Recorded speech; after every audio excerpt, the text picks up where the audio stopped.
আসসালামু আলাইকুম everyone, welcome to my another new blog. আজকের ব্লগটাতে আপনাদের সবার সাথে দেখাবো হচ্ছে সকালবেলা উঠে কিভাবে আমি আমার খাটটাকে ক্লিন করি। তো আজকে জাস্ট খাটটা ক্লিন করা দেখাবো। আর এইটা তো আমার রুম, আপনারা সবাই জানেন, অনেকবারই দেখিয়েছি।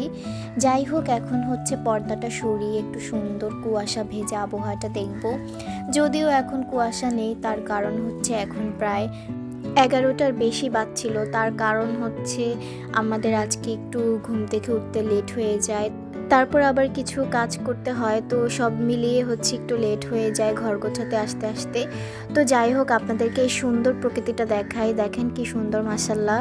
এখন হচ্ছে আমি আমার এই নোংরা খাটটাকে ক্লিন করব। ফার্স্টেই হচ্ছে মশারিটা খুলে নিয়েছিলাম, আর এখন এই মোটা কম্বলটা নিয়ে একটু যুদ্ধ করব। এইটা এত পরিমাণে ভারী, এটা ভাঁজ করতে গেলে অনেক কষ্ট হয়। তো আমি এই জন্য হচ্ছে একটু স্পিড দিয়ে দিলাম, যাতে আপনারা দেখতে দেখতে বোর না ফিল করেন, এই কারণে।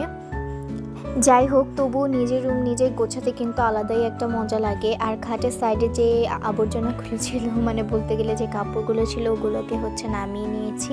এরপরে হচ্ছে খাটটাকে খুবই ভালো মতো ঝেড়ে ঝুড়ে ক্লিন করে নিচ্ছি, বালিশগুলোকেও নামিয়ে নিয়েছি। আমি আবার খাট গোছানোর সময় সব কিছু নামিয়ে গোছাতে পছন্দ করি, এতে করে প্রতিটা জায়গায় চাদর সমান থাকে এবং গোছাতেও খুব সহজ হয়।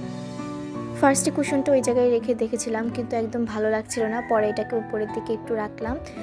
যাই হোক, এভাবে করে কিন্তু আমার রুম ক্লিনিংটা একদমই শেষ পর্যায়ে চলে আসলো। কেমন হয়েছে সবাই কমেন্ট করে জানাবেন। আজকের ভিডিও এ পর্যন্তই। আল্লাহ হাফেজ।